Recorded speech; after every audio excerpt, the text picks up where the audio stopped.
एक दिन फिरौन अपने घर में बैठा था। जवान था, खूबसूरत भी इतना कि मोहल्ले के आईने तक रोज उसे देखने आ जाते थे।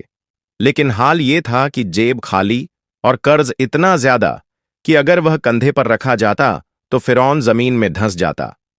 फिरौन की एक अजीब आदत थी।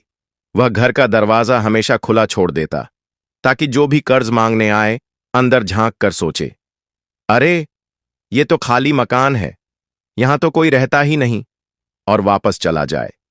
एक रात वह चुपके से घर से निकला। रास्ते में उसका दोस्त हामान भी मिल गया। दोनों चल ही रहे थे कि सामने एक बड़ा सा तरबूज का खेत आ गया। खेत का मालिक सामने आया और बोला, मजदूरी करोगे?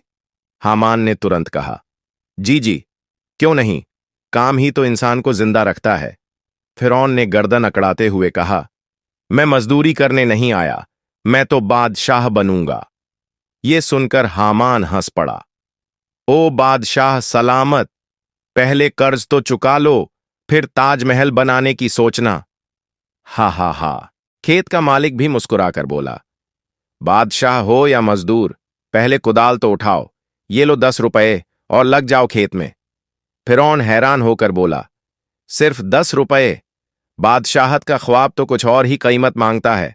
हामान ने कंधे पर हाथ रखकर कहा, चलो बादशाह सलामत, यही तुम्हारी पहली तनख्वाह है। तख्त पर बैठने से पहले जमीन खोदना सीखना पड़ता है। फिरौन ने कुदाल उठाई और मन ही मन सोचा, बादशाही का सफर भी शायद मजदूरी से ही शुरू होता है। तरबूज के मालिक ने फिरौन से कहा, आप ये तरबूज मंडी में ले जाइए, एक तरबूज 10 रुपए का बेचना है। लेकिन फिरौन की चालाकी देखो, उसने तरबूज 20 रुपए का बेचना शुरू कर दिया। 10 रुपए मालिक को देता और 10 रुपए अपनी जेब में रख लेता। कुछ ही दिनों में फिरौन के पास बहुत पैसे जमा हो गए।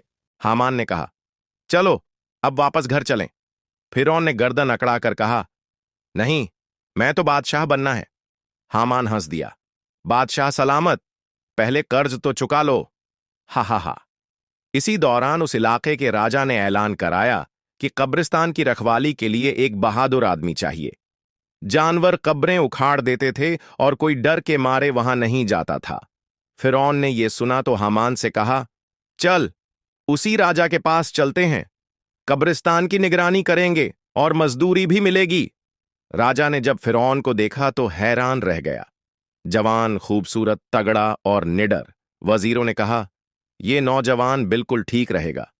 यूं फिरौन को कब्रिस्तान का पहरेदार बना दिया गया। अब जब कोई आदमी मरता और उसके घर वाले उसे दफनाने लाते तो फिरौन कहता, राजा का हुक्म है, पहले 10 दिरहम दो, फिर दफनाओ।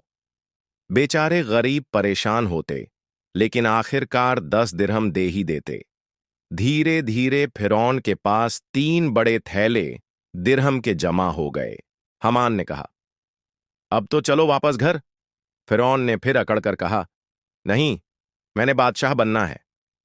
फिर कहत सूखा पड़ गया। लोग राजा से कर्ज लेने लगे। जब राजा ने कर्ज वापस मांगा तो लोग परेशान हो गए। उस वक़्त फिरौन अपने 3 थैले दिरहम लेकर राजा के पास गया और कहा, ये पैसे लोगों का कर्ज चुकाने के लिए इस्तेमाल करो। राजा ने कर्ज चुका दिया। लोग खुश हो गए और गांव में फिरौन की तारीफें होने लगीं। कितना अच्छा आदमी है, हमसे 10 दिरहम लेता था, असल में हमारे बुरे वक्त के लिए बचाता था। कुछ दिन बाद राजा बीमार होकर मर गया। वजीरों ने सोचा कि नया राजा कौन बने। सबने कहा, यही नौजवान ठीक है, रहमदिल है, हमारी मदद करता रहा है। यूं फिरौन को राजा बना दिया गया। राजा बनने के बाद फिरौन ने दौलत की बारिश शुरू कर दी। लोगों पर पैसे लुटाता, लेकिन साथ ही उन्हें कर्जदार भी बना लिया। फिर उनसे कहता, मेरे पैसे वापस करो।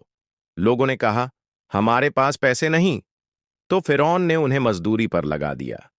दिन भर काम कराता, लेकिन शाम को मजदूरी नहीं देता। लोग भूखे प्यासे रहने लगे। फिरौन की फिरौनियत बढ़ती गई, यहां तक कि लोग तंग आकर हिजरत करने लगे। हजरत मूसा अलैहिस्सलाम अपनी कौम को लेकर निकल गए। वजीरों ने कहा, अगर ये लोग चले गए तो हमारा काम कौन करेगा, इन्हें रोका जाए। फिरौन अपनी फौज लेकर मूसा के पीछे लग गया। मूसा ने दरिया पार कर लिया। फिरौन भी अपनी फौज के साथ दरिया में उतर गया, लेकिन अल्लाह ने पानी को हुक्म दिया, दरिया बंद हो गया और फिरौन अपनी फौज समेत डूब कर मर गया। फिरौन की जुल्म व सितम की इंतहा हो चुकी थी, इसलिए अल्लाह का कहर नाजिल हुआ। यूं फिरौन का घमंड पानी में बह गया और लोग हैरान होकर कहने लगे, यही वो नौजवान था जो कहता था मैं बादशाह बनूंगा। और अंजाम देखो, तारीख में सबसे बड़ा उदाहरण बन गया कि अब कोई अपने बेटे का नाम भी फिरौन नहीं रखता।